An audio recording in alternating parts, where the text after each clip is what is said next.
Well, hello everybody. This is Jeff Morton. Thank you. I want to appreciate and tell you that I really like the fact that you guys are checking out my podcast. I don't have the great viewership that I used to have when I did the other podcast, which we did for 2.5 years long. But I do appreciate looking at some of the folks who are chiming in on the recorded version. Those of you who are live, I do have the comments open. You're welcome to comment, make comments during the show, and I'll see them as you post them. We are live on YouTube, Rumble, and Facebook at 3 o'clock every Sunday afternoon. Well, I don't want to say every Sunday afternoon because sometimes I'm not able to do this. But I do appreciate you joining us. Now, you can see we've got this breaking news. President Biden drops out of the presidential race. I'm not a fan of President Biden, so I wish him well. He seems to have some cognitive problems, and wish him the best. It's been an interesting 3 years, to say the least. But anyway, he's dropped out of the race, and that's probably the biggest news right now going across pretty much every news channel there is. So anyway, enough said about that. We can go ahead and take that ticker down. Let me tell you about Ignite You.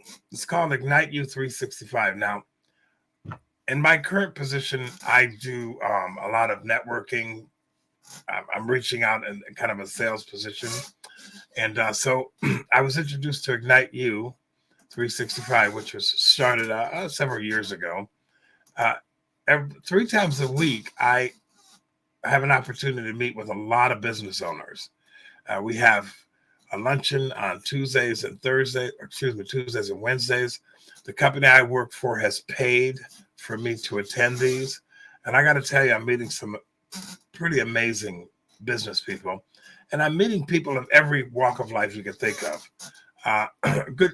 And it's just like a really good networking thing. It's kind of, if some of you are familiar with BNI or some of the other smaller network groups, this one is a lot of fun.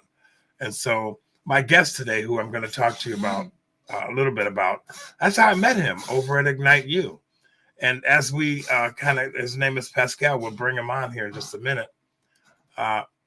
During the show, he's going to tell you his background and story. When he was telling me some of the things that he's gone through, I was like, wow, that's interesting. And then he said to me recently, I'd do your podcast and share my story. And I thought, it's an interesting story. And I think it's something that might encourage a few folks, in particular in the times that we live. So without further ado, I'm going to bring and introduce you to my guest today. His name is Pascal Jean-Baptiste. He is from Canada. Welcome to the show, my friend. Thank you. Thanks for having me. Now, this is his very first podcast. He's never done this kind of thing before. He's going to be fine. We're just going to have a conversation. Jean-Baptiste, I want to thank you for joining me today on my podcast. Of course, this is going to be recorded. You'll have access to the recording across the spectrum. We'll make sure you have all that information. And just relax, and we're just going to talk about you today. Now, I want to say something about the podcast, folks. I'm interested in talking to people who are actually doing things that make a difference in the community. That's what this podcast is all about. I did a podcast for 2.5 years. I've done a lot of this kind of stuff, but the last podcast that I did, which was audio only, not video, it was more of a faith-based historical account of the biblical stuff, which I'm very interested in, but that's not what this podcast is about. This podcast is about people. It's about people that are making a difference, people who have a story to tell that might encourage other people. It's about businesses. It's about friendships. It's about relationship. It's about you. And so, Pascal, this show today is about you. We're going to talk about you on Let's Talk About It. So why don't you take a few minutes and just give us a little background about your life, your story, and then we're going to talk about 5 microns. Sure. Yes. Well, my name is Pascal Jean-Baptiste, and actually the name is French. And the reason for that is because my family their background is Haitian. So they're from the highland of Haiti. And so that's the background I come from. I don't really speak Creole very much. I can understand it. But yeah, that's my background. I was born in Montreal, Quebec. And I was raised mostly by my mother. And my parents divorced probably when I was around 8 or 9, I think. And so Mom raised us. Dad was, he was there, um, but not very consistently. So, but I had a decent childhood. There was a little bit of struggles at time, of course. There was three of us. There was myself, brother, and sister. I'm the oldest, so I helped out. I helped my mom out. When I worked, I helped her out. I helped her with my siblings, and then so I've always wanted to be always wanted to be in business for myself, and I just didn't know how. So as a young guy, I kept looking for ways to what different things I could do as a business. So I tried different things, and then eventually I landed on starting a mail order catalog business back in Toronto, mid '90s. I, tell me, I mean, how did that all happen? A mail order business? You were what?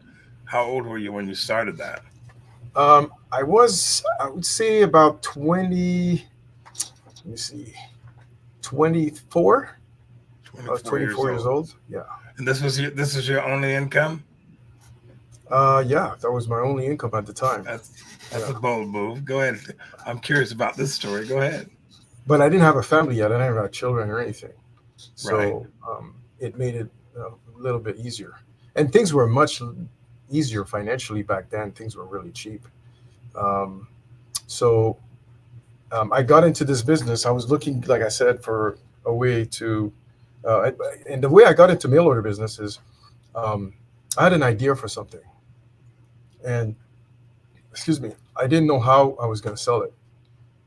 And so when I was at home at night watching television really late, one of those infomercials came up, and that gave me an idea. I said, "Oh, this is how I'm going to sell it.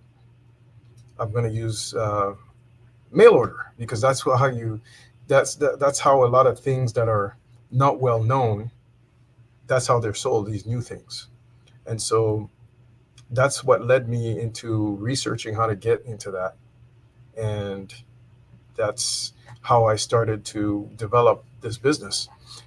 Along the way, I met somebody who became my mentor. He's a pretty, well-known legend in the direct marketing business. We became friends. We were friends for many, many years.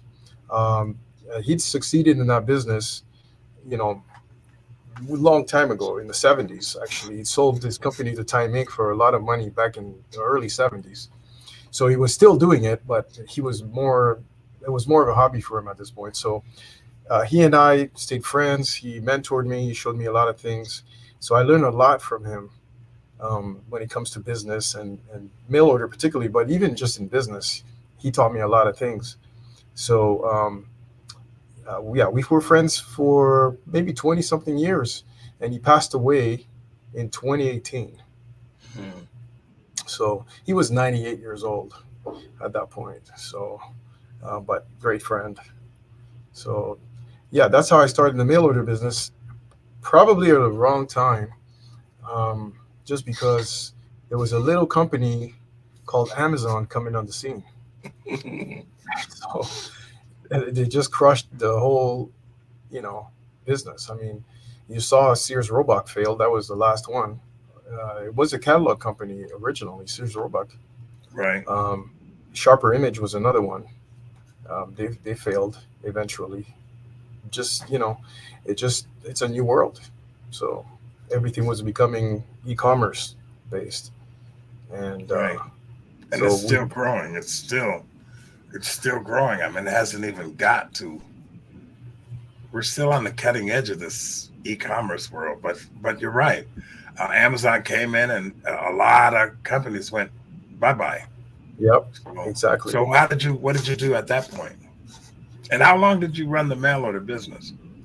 Well, I ran it from that time probably up to about 2017, somewhere thereabouts. So you had a pretty Until I, good run. yeah, but it was not easy. It was tough. It wasn't always good. It's a tough business because you have to have a lot of winners to make it work. You have to have a very good product that is not easily. found elsewhere. Well, with the internet, that's almost impossible. Right. Uh, you know, but before that time, you could get exclusive rights to a lot of merchandise that you can buy from a small manufacturer and get an exclusive right. But after the internet started to become a way for people to buy things, well, you could find everything on the internet. So even these things that were rare, you couldn't easily find before that, you could find them. So what's the point of buying it from you when they can just get it from Amazon or something? Yeah, at a much right at a better cost because of Right. volume. Also, and faster shipping. And so anyway, you ended up. What happened after that? Well, I did that for a while, and I was also going to school. I went to school. I went to a community college and got a computer degree, and I did tech work, as well. And that's what brought me to the United States. And Hmm. I was offered a position through Microsoft. It wasn't really directly through Microsoft, but it's there's a they have an internal recruiting agency, and when they hire you, you kind of work through them for Right. Microsoft. You so if I understand it right, it was basically you talked about it, Volt, which was a hiring service for Microsoft, but you were Right. working for Volt, and then eventually you ended up getting the position at Microsoft. Is that how I understand it? No, no, it was always with Volt. Okay. Yeah, and so it was always through that. And then I from there I actually moved on to other things. But that's what brought me here. That's what brought me to the So how U.S. did they bring you to the United States as a because you've been here for well over 20 years now. Yeah, yeah, How did you end up? You have dual citizenship, or how's that work? yeah. I do have dual citizenship now. I do. Okay. But at the time, um, it's like a work sort of like permit visa thing. Right. And then they could also turn it into I forgot what you call it. Like they can sponsor you. Right. They sponsor Okay. you to come here to work, and then so that's how I did that. And then I met my wife too, and so um, she was a U.S. citizen at some point, So and then so when did you meet your wife, or when did you get married? um, yeah, we got married in 2003. Yeah, Okay. July of 2003. Yeah. And you produced a daughter. I think you told me. Yes, we have a one daughter. Produced a She's 20 daughter. years old already, 20 years which old. is Okay. it's shocking to me. I Does can't believe. she work? I got four that are all in their 30s, so I hear you. Now, she actually works for you, and we'll talk about that later on. Is that correct? Mhm. Yes, she does. Okay. All right. So everything's going just fine, and then what happens? Yeah, so I'm running this mail order business, and at this point, it's getting tougher and tougher to make a profit. The sales are there. I have the customer base. I have a very good, um, you know, internal mailing list, but it's not enough. So eventually, I ended up closing the doors to this business right around 2017, end of 2016, early 2017. Um, and then at that time, I had also gone through surgery. I had a shoulder surgery because I tore my rotator cuff, and so I was recovering from that. And at the same time, my business is basically had to be shut down because I was basically losing money, a lot of money, and I owed a lot of creditors a lot of money. I can't remember how much it was, but it could have been close to maybe a million. Right. It was a lot of money, I and understand those numbers. Trust me, yeah. So I I do. basically I was bankrupt, and I was personally bankrupt as well. And during that time, we had lost through this whole time we had lost our house, our first house that we bought. It was foreclosed on. Hmm. We lost that, and then we moved to a rental, and we got evicted. Hmm. And then and that when we were in that rental, that's when I had the surgery, and then we just got evicted, and uh, basically we ended up having to go move with her parents, and then that didn't work out so well.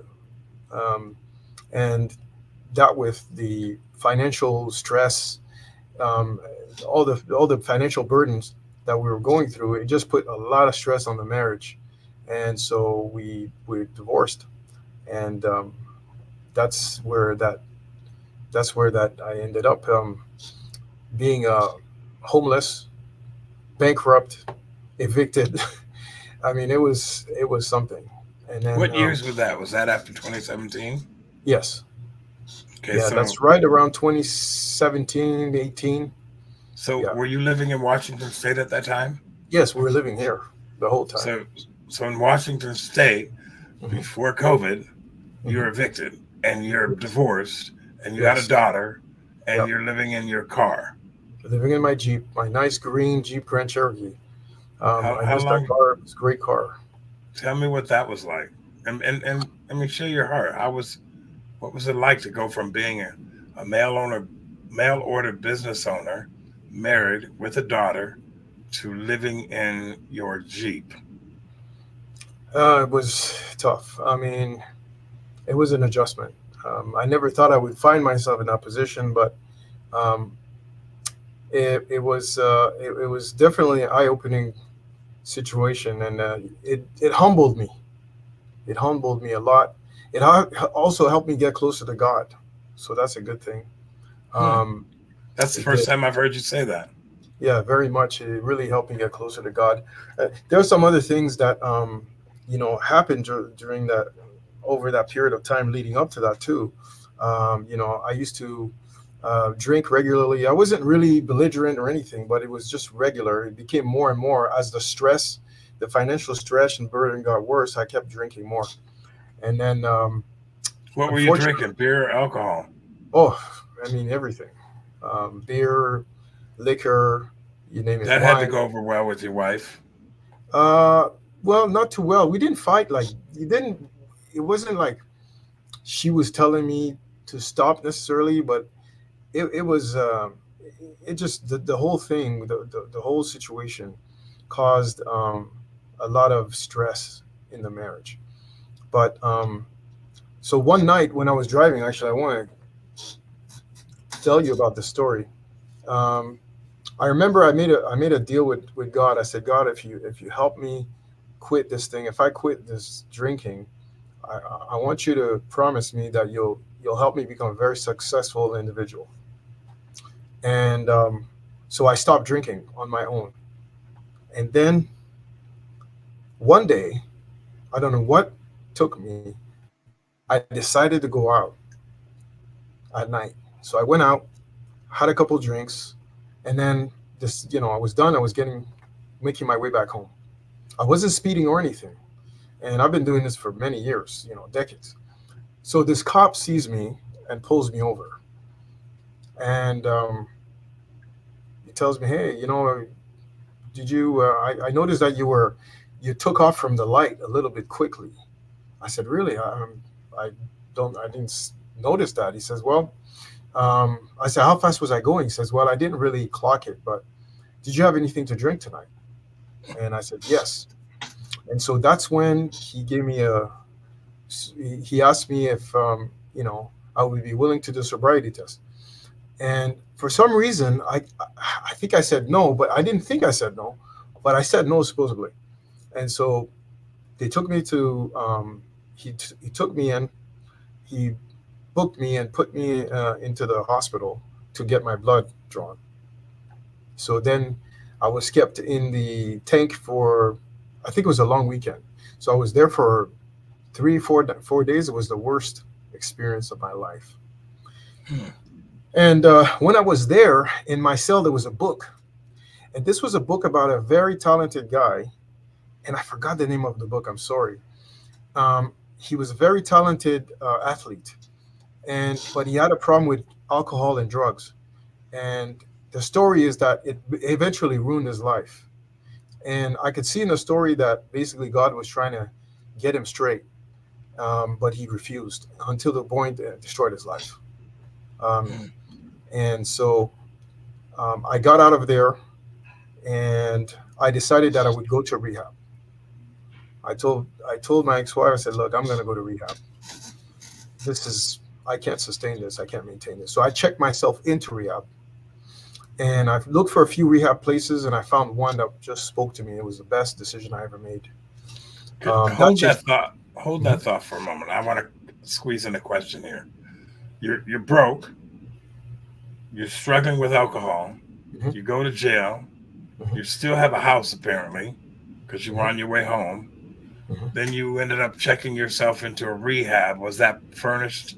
Was that something you had to pay for? Or was that something that was just I had available? insurance pay for that. So you had insurance. Yeah. How'd you have No, but insurance? well, the insurance was not. It was. I had a state insurance at the time. Okay, so were you getting food stamps and all that stuff? Was that what you're Oh talking yeah. about? Oh yeah. Yeah. Okay, so now I understand the state was helping you. Yeah. Citizens were helping you get yourself together Exactly. through the Yeah. state. Okay. So anyway, you're in rehab. Yeah. You read the book. Yeah. So best thing I ever did. Came out of rehab. Never touched it again. Never. Good man. I could be around alcohol and all that. Never been an issue. But my point is, you see, I went back on my deal with God, and He came back. But He came back. It was with force, but for with love. So had that not happened to me, I don't think I would have gone into rehab and done all this. So Okay. it was tough love from God. Um, so that's a big part of you know changing my life really is putting down the alcohol. Um, So I mean, were you like 20 years into alcohol or most of oh, your more than that. I mean, I'd started. You could drink in Canada at 19, so I was drinking 19, 18 years old. okay. So it was a So long time. anyway, now you come out of this whole situation. Mhm. You've got a different focus, a different outlook. You got some Yeah, brokenness going on. yeah, You got a daughter. yeah, Tell me about your daughter. yeah. She's 20. Her name is Ane. She works for me actually right now, and she does a good job. So she's been my biggest fan, biggest supporter, really. Um, and the divorce was tough on her for sure. It was really tough on her, um, especially when I was living in my Jeep. Yeah. Uh, Now, when you tell me that story, I'm picturing a child coming to your Jeep to visit her dad. mhm. That I that's gut wrenching to me. I mean, I don't even know how you got to go through it, but she wants to see her dad. Yes, yeah, I think that's remarkable that you didn't lose that relationship. yeah. I know. It was difficult for me to have my daughter see me like that. It was Right. tough, as a dad. But I explained it to her, um, and she tried to understand. But I know I'm jumping a little bit in the story here, but it's just because I wanted to That's get okay. that part in. But going back to when I closed up the mail order business and when we got evicted and all that, um, I ended up working at Home Depot actually, and I learned a lot of stuff there, which actually applied to what I'm doing. So I did that for a while, and it was just obviously not cutting it. I couldn't afford to get my own place on that, and I was living in my Jeep. Um, and then I heard about something called the worker retraining program through WorkSource, right? And WorkSource is the unemployment agency. So I Right. went there and I met a lady, really nice lady. And I told her, look, I'm working at Home Depot. I used to be a business owner. It's not going well financially. And I was wondering, can you explain this worker training program? So she told me that, yeah, we do offer that. And we have certain sectors, certain jobs that we can train you for. They have to be in those fields. It's not like you can pick whatever you want, but you can pick amongst, you got to pick amongst what we offer. These are the promising jobs, the careers right now. And so she knew I was a business owner. I told her, and I told her what happened. And she goes, you might want to consider being an environmental consultant, like an industrial hygienist. And I've never heard of this before. I said, what is that exactly? And she told me, you just go out and you test materials in buildings, you test air quality and things like that, and you write reports, and that's pretty much the gist of it.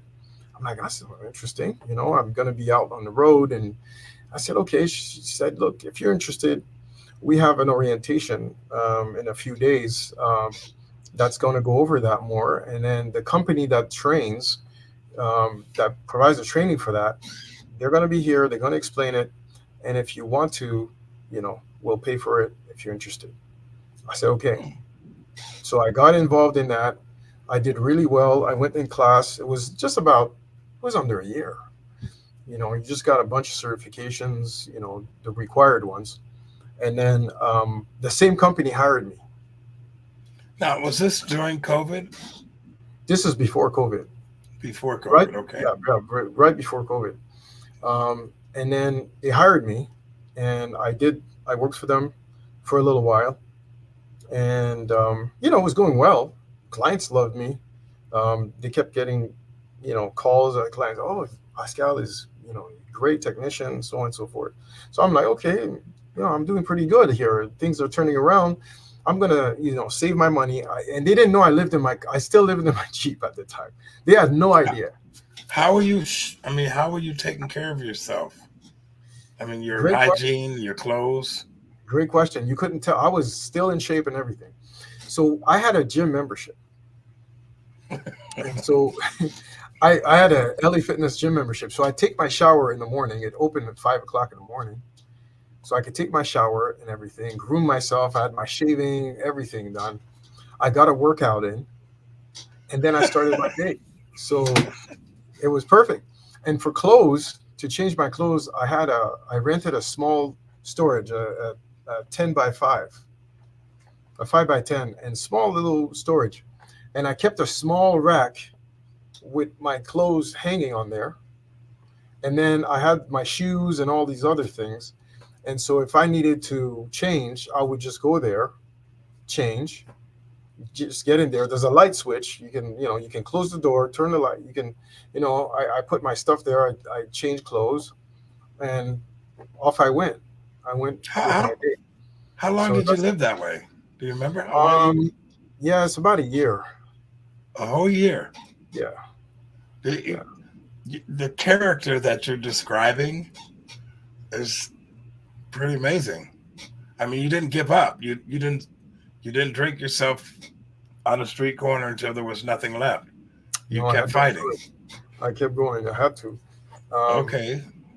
so that's how I did it. I had a storage, and then if I needed to, if I was bored, I'd go to the gym.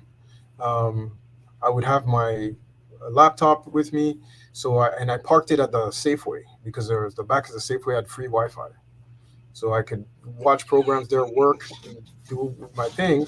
So after work, that's basically, I try to find things to do. And yeah, I remember that spot. And then I'd have to find places. I couldn't stay at the Safeway the whole time, so I would drive to certain areas where I could park my vehicle and sleep safely. So um, that It had was, to be tough. I mean, yeah. vehicle maintenance, gasoline, Hmm. getting paid every couple of weeks, a little bit of Yeah, money yeah, to kind of survive on. You're bankrupt. yep. Uh, okay, I actually so went down because I was so broke, Jeff, that the money was little, and I needed to save it because I had other things I'd take care of. I had to go down to one meal a day. So I ate. I'm like, I looked at it. I couldn't afford to just buy 3 meals. It's too expensive. I right. mean, it was like almost $100 a day. If you're gonna eat properly, it's just too much. So I'm like, I can't do this. I can't. And I figured out I can only afford to eat one time a day. And so I planned on what I was going to eat that one time a day, and it had to be under that. I think it was just under $20. $17 was my max. So I was able to figure out what to eat for $17 a day, under $20. It had to be under $20. And so that's what I did. And so I just kept going, and this is what I do now. I still eat once a day. Really? Now tell me about as you're going through all of this. Your family's in Toronto. Hmm. Did they know about all this? Your Never, parents? I would never Nobody let knew. my mom know that. And Okay, so I didn't want them to know that. You know, here you are all the way over there, and you're struggling. No, I didn't want my mom to know that. I talked to her like it was normal. She had no idea. mm, My parents had yeah. no idea. Talked to my mom, dad, brother, sister. Nobody had a clue. I mean, Okay, so we've got about a little less than a half an hour left in the show. Um, so you kind of recovered from the homeless situation. hmm. You started up your company, which we're going to talk about, and you've been doing this for about 5 years now. Is that right? Yeah. Okay. Um, Before we jump into that, is there anything else you want to recap as we get ready to switch gears about uh, into Five Microns Inc.? Yeah, I mean, basically, when I got let go at that job, it was a Christmas, right You around got let Christmas. go. Yeah, and then They let my you daughter, go? yeah, they called me into the office. I was surprised. And he goes, "Today's your last day. Turn in your keys." The manager said, "I'm like, what? What keys?" Anyway, and he goes, "Yeah, I'm sorry, but we have to let you go. We don't really have anything else for you to do and stuff." I'm like, "What? What are you talking about? There's plenty of work I saw." And then they're like, "No, that's it." And and then one thing he told me I never forgot. He said, but by the way, I don't think you'll ever really cut it in this business. You'll never make it. There's no way. You shouldn't. You should. You shouldn't consider doing this. He told me That, this. that's been And said to me before as well. yeah, and I'm like, okay, I'm gonna. We'll see about that. So I was let go. Um, it was a bad time. I was gonna get an apartment. I was gonna have my daughter spend Christmas with me. So now I had to tell her that wasn't gonna happen because I lost Hmm. my job. She was very sad. She was really, really upset about this, but it was tough. But she did come see me anyway. Christmas, I was at the Jeep. I mean, the best thing we could do. We ate together, and then I decided that I was going to start the business. That's when I took my last paycheck and the money I saved for the apartment. I bought everything. Now I didn't have any money left for marketing, but I did have a library card, and I used that to get a list from the library. They have a subscription to Info USA. I downloaded the whole thing, and it was like 4,000 companies in Washington State that I could target. So with that information, I got my computer laptop. I bought a little dinner tray. I pushed the passenger seat up so I could put it there, put my laptop at the Safeway with a free Wi-Fi. I just went to work. Month after month, I cold called this whole list, and nothing was happening for a while. Until maybe 6 or 7 months later, somebody called me and they asked if I was willing to come out and offer my services. And I was ready to go that day. They're like, no, no, no, no. It's going to be in a few days, or we can schedule it and you can come and do this. So that was the first time. And then those calls started happening. They just started to snowball and snowball. Uh, and then COVID hit. Everything comes to stop again. So here I am. You know, I'm like, wow, this is happening. I finally was able to stay in a hotel at least 1 or 2 days a week. Well, I had to stop that. But luckily, the governor said that our type of business was essential, so we were back on, and so I continued going at that point. And then it just kept going and growing and growing. Pretty soon, I was staying in a hotel, not just a couple nights, a whole week, a whole month, and then I was able to get in my own apartment. And the business has been growing very rapidly. I work a lot, maybe 14, 16 hours a day, 6 days a week, actually. And I'm looking to grow it some more. So that's where we at. It's been an amazing journey so far. What an interesting story, and I love the tenacity that you had to not give up. I can just imagine I can imagine some of the emotional ups, up and downs because we've all come through something. But I can just imagine some of the ups and downs and the discouraging things and all those things that you went through. But your determination to not live in your Jeep, to restore the relationship however you could with your daughter, and to continue that entrepreneurial spirit, also along with God. Uh, brought you to the other side of all of this. For the sake of the people that are going to watch this, is it okay if I go ahead and show the video of your company? Yes, please. Okay, so folks, this is 5 Microns Inc. We're talking to the founder, Pascal Jean Baptiste. You've heard his story. Now let's take a look at what he does for a living.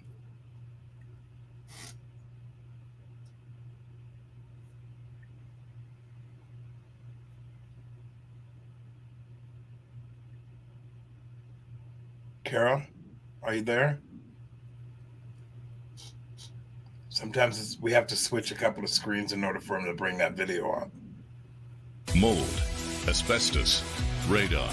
If you own residential or commercial property, you know that inspecting and monitoring your property is critical.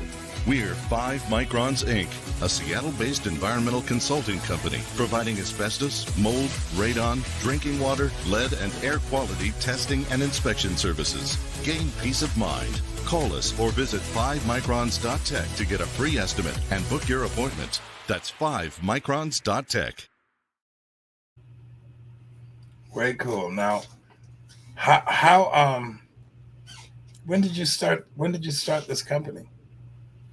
I started this company around November of 2019. And so you've seen a consistent growth through COVID Oh, to where yes. you now have an office. Yep. You're paying for an office. You live in Bellevue. Hmm. Your daughter works for you. Yes. That's quite a story, my friend. Yeah. Tell me about 5 Microns. What do you do? Well, we're an environmental consulting company. And so basically, that makes us industrial hygienists. We do inspections and testing for mold, indoor air quality, drinking water, asbestos, lead. Um, we also do testing for methamphetamine, fentanyl, which is big right now because it's a big problem in our state.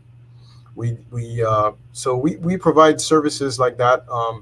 Uh, some of our clients are going to be water restoration companies, mold remediation companies, because they do a lot of post mitigation testing. So they need to, have proof that what they did has actually worked.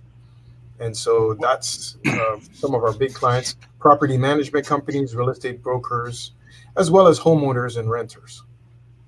So, because I've been in the plumbing world for 34 years, anytime we run into asbestos, all the brakes go on, and we have to bring in somebody. The people who've hired us, they have to clean that environment up before we can work on it, and that includes, if we go into a crawl space and there's heavy radon gas, we run into asbestos, mold. I have a picture where I climbed in between two walls in order to make a repair on a property in Tacoma, and the walls are black. Oh. They're black, Mhm. and it's not paint, it's Mm. mold. Wow. And so I'm in this environment. I know a little bit about mold. I know that it can be really bad if you have an illness or whatnot. But as long as you got out of there and could breathe, and I don't have any asthma or related issues, it didn't bother me at all. I've been in those kind of environments where, in the plumbing world, like a crawl space that has a gas under it, we don't go in there. There's things that we have to make sure, according to OSHA, because you can die. So you go in, and companies call you, you go in and test. Give me a typical call. Typical call would be, let's say it's we're working with a water restoration company. A basement flooded. They came out, they dried it out, and of course, when you have standing water like that, mold grows. Right, it takes Mhm. 24 hours, 24 to 48 hours. You have mold growth, and it becomes airborne. and that mold can be toxigenic, allergenic, or pathogenic. So it's in the air. And so after they dry it out, you then want to make sure that levels are acceptable. And so we come in. It's like, we're done with our remediation. We want you to come in and give us a clearance test. And so I go in, and we set up air sampling devices. And we take air samples. We do an inspection as well. And then we take everything, get it back to the lab for analysis, and then we write a report once the lab analysis are ready. The report will show what the status is of the mold spores, if it's acceptable, if we noticed anything else that needs attention, and what they need to do about it, what our recommendations are. So that's an example of a call that we would get from a water restoration company after they've done their work. So what about your lab work? Where do you take it? So we farm it out right now, which most people in our industry farm it out to a very big outfit, a big lab that does this for companies like ours. So they do all the lab work, and then we get the results, and then we put it together in a report. Now, is this something that because I've had water tested, I've had well water tested. What's the turnaround on when you send it out to the lab? So for water, it depends on what it is. Metals are going to be Right. about 7 to 10 business days, but other things can take just 5 days. 3 to 5 Just days. 5 days. So Mold 'cause reports, 5 to 7 business days for mold report that's tested. Okay, and so I mean, how many calls a day do you get, if you don't mind me asking? We get a lot. Yeah. Really? So we do about 3 appointments a day, 3 to 4 a day right now, which is actually a lot, because you have to remember you're in traffic too in between that. And then the time that it takes to do the inspection is about 1 to 2 hours. And what is your area? What is your territory? We go to the whole state. Really? Yeah. Really? Yep. The whole So state. you've gone to Spokane and done all this stuff over there? I mean, it has to be worth it. Well, I mean, the customer's going to pay for it. I understand that. Yeah. So But it you has to do be cover the whole state. the whole state. And how many organizations such as yours are out there? You used to work for one. There's a few. There's a few of us. The more active ones are, I would say there's probably 4 to 5 of us more active, including 5 Microns. So yeah, we do a pretty good share of the work in Washington State for that. So, I mean, how do you've been 5 years of running. Tell me how your life has changed. Oh, I mean, it's amazing. I gotta say, I sometimes have to pinch myself, because I just remember I was in the trunk of a Jeep, sleeping and working, to actually living in one of the top zip codes in the country. I'm in a Class A building, running my business here. I've got a lot of work. I'm actually bringing on more people. I just interviewed somebody that I hope they work out, but that I'm going to bring on. I mean, I'm just enjoying life. I mean, I'm able to save. I'm out of debt, no debt, and I'm staying out of debt. The company has no debt. All the vehicles are paid for. I can't believe it. I mean, it's like, how do you go from being bankrupt to this? There's money in the bank. It's just unbelievable. I just, God is great. That's all I can say. It's just, He can shock you. If you trust Him, He can shock you. He can give you more than you expect. And I don't want to sound preachy, but I have to say the truth. I mean, you're talking to someone who's survived cancer, aneurysm, had 2 companies. I'm kind of on cruise control, helping other people now. So I understand. I mean, I could have been dead 3 different times. We have a similar story in that I remember a time when I was, using, and my life was a mess. It was a complete mess. And one night I just got on my hands and knees and I said, Lord God, if you are who you are, you gotta You got to take this ugly stuff out of my life. And the next day, it was all gone, all of it, the cravings, everything. I haven't touched any of that stuff or that lifestyle ever since. And so, you have people that are good with wood. You have people that are good with, doing tech stuff. For me, it's people. I think people are the most amazing thing in all of the world. And so my niche is being a part of people. It's kind of why the genesis of this whole program. So when you approached me and started sharing your story with me last week at Ignite You, and that you wanted to share your story, I, there were so many things that were happening within me that I identified with. Fortunately, my wife and I made it through those tough times. We've been together for 34 years. We've raised 4 kids, but it wasn't easy. And the hardest thing about it for me was losing reputation. You know, I remember, you can only burn so many bridges until there's none left. So I had to rebuild reputation. And I thought, man, if your word doesn't mean anything, then virtually everything you do is negated because you're not trustworthy. And so I wanted to be a better person to myself. I had an uncle, and you talked about your uncles. I'm going to have you bring that up here in a minute. But I had an uncle tell me that there's not one problem that you have that's bigger than the lives and needs of your kids. And I'll never forget that. His name was Uncle Walter. And he wasn't a very good father. But he told me that, and I think maybe he understood that later on in life, having failed at his own marriage and his own issues with his childhood or his kids. But you mentioned that you had some great examples in your family with your uncles. We've got about 13 minutes left. Would you share a little bit about that, Pascal? Yeah, I mean, I have some uncles in my father's family. As far as entrepreneurship is concerned, all his brothers, they're all, including him, all of them are entrepreneurs. So I think it runs in our blood, this entrepreneurship thing. And these guys, they provided some help as far as examples, in terms of how to have a business and stuff like that. What They're about your very dad? loving.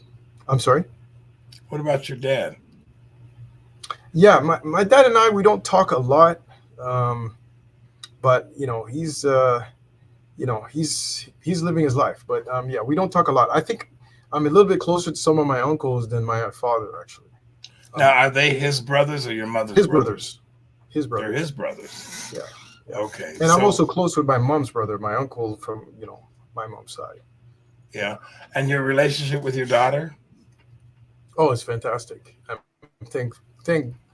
thankful for that. In fact, she's if she's interested in being in a relationship with somebody, she has me vet them. She came to me with that idea. I didn't even ask her. I didn't say you need to come and show me these people. No, before she actually decides to be in a relationship, she brings them to me. In fact, that happened yesterday. So she brought this young man, and to talk to me, and I spoke to him for about half an hour or maybe a little longer, and then she asked me, "So, Dad, what should I do here? What do you think?" And I'm so I'm so thankful that my daughter thinks of me that way, that she can bring this to me, because it's not That's common. amazing. So her and I are close. I started talking to her since she was about 8 years old. I'm honest with her. I level with her, and I think that's what helps. I'm just honest with her. I don't make a lot of parents will try to say, don't do this, don't do that, or scare them. Don't date ever until you're 30. That's not realistic. So you just have to be honest and say, hey, look, this is what you're doing if you get involved in dating. And I remember when she was 11, this boy asked her out, and she told me about that. She said, what should I do? I said, look, this is what happens. When you decide to date, if you start early, the most likely what's going to happen is you're going to start having a family early. She goes, what do you mean? I said, well, you see, me, you, your mom, family, right? That's what I mean.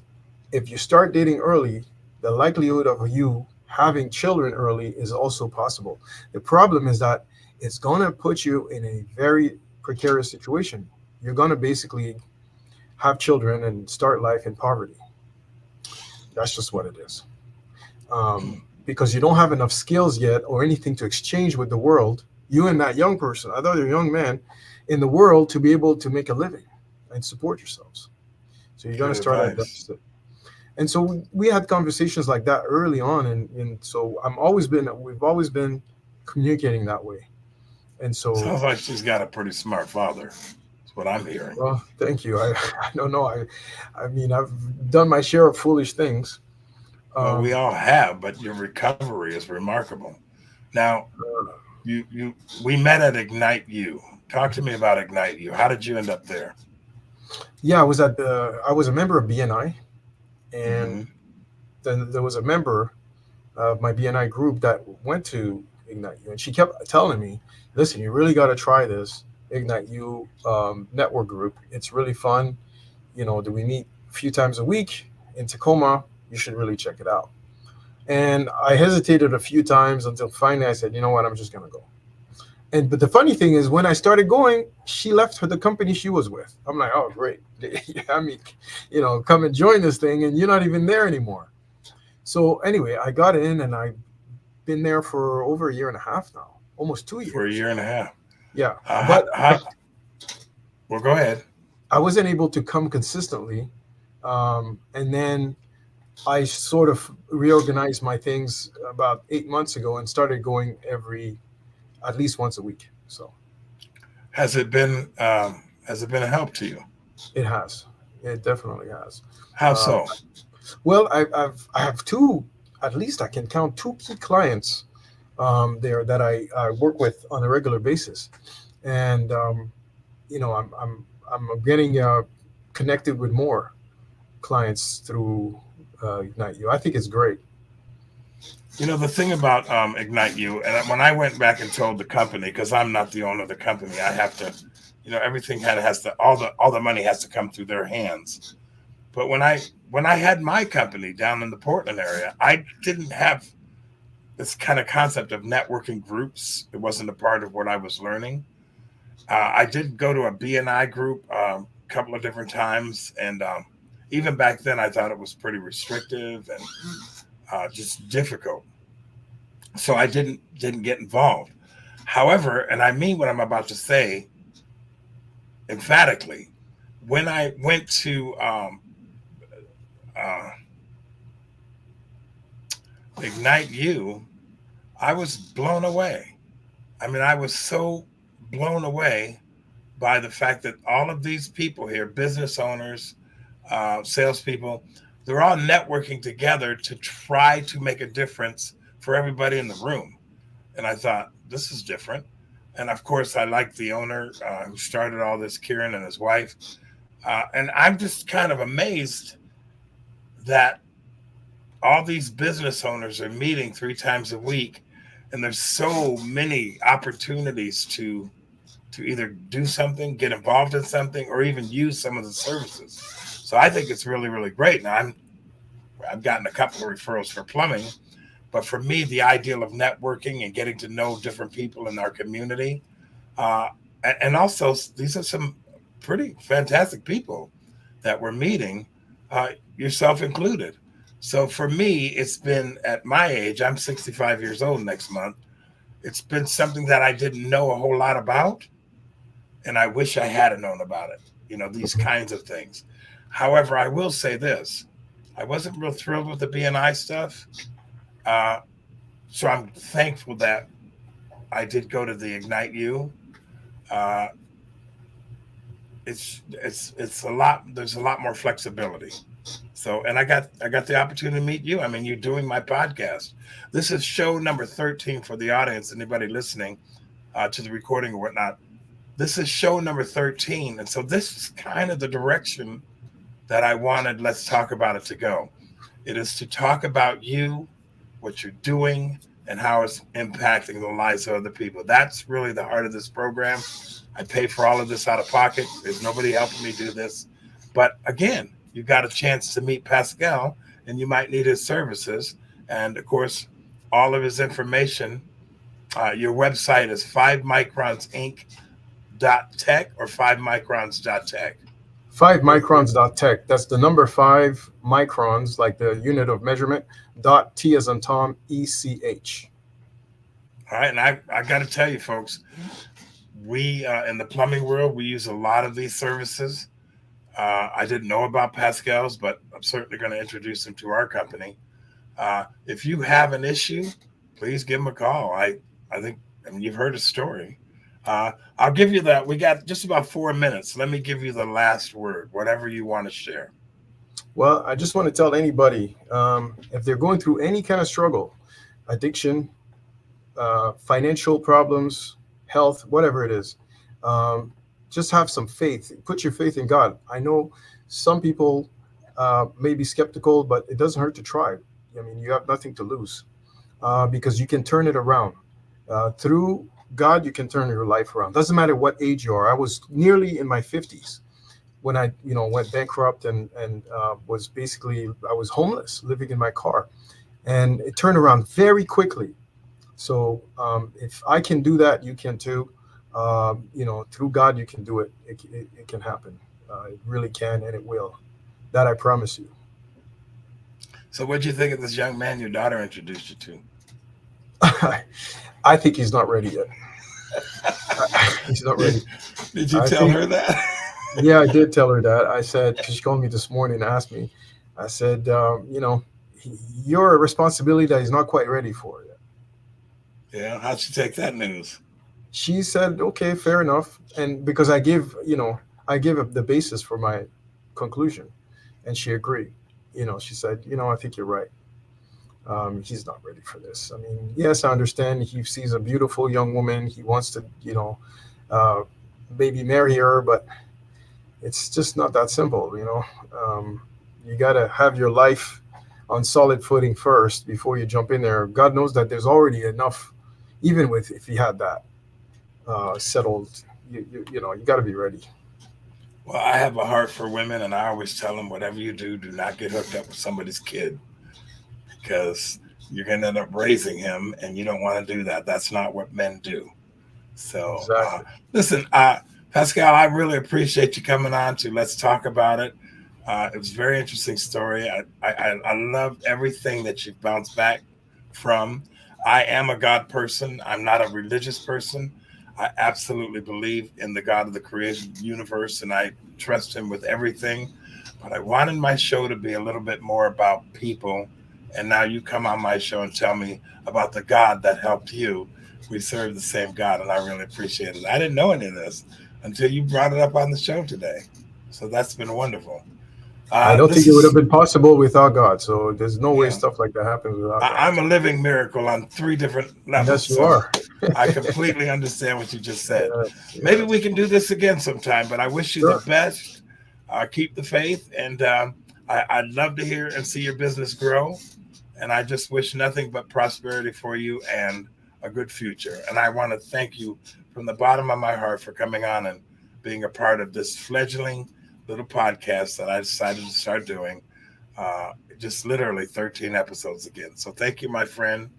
And to the audience, whoever catches this show, thank you for checking in. The recording's going to be on my website, which is freefromfear.us. You can also pick the show up on Rumble. It'll be on the YouTube page, and it's always going to be on Facebook unless they throw me off. They throw me off all the time. But that's it, folks. We're all done. Thanks, Pascal. Thank you, Carol. Carol's behind the scenes. That's the end of our broadcast today. Stay tuned.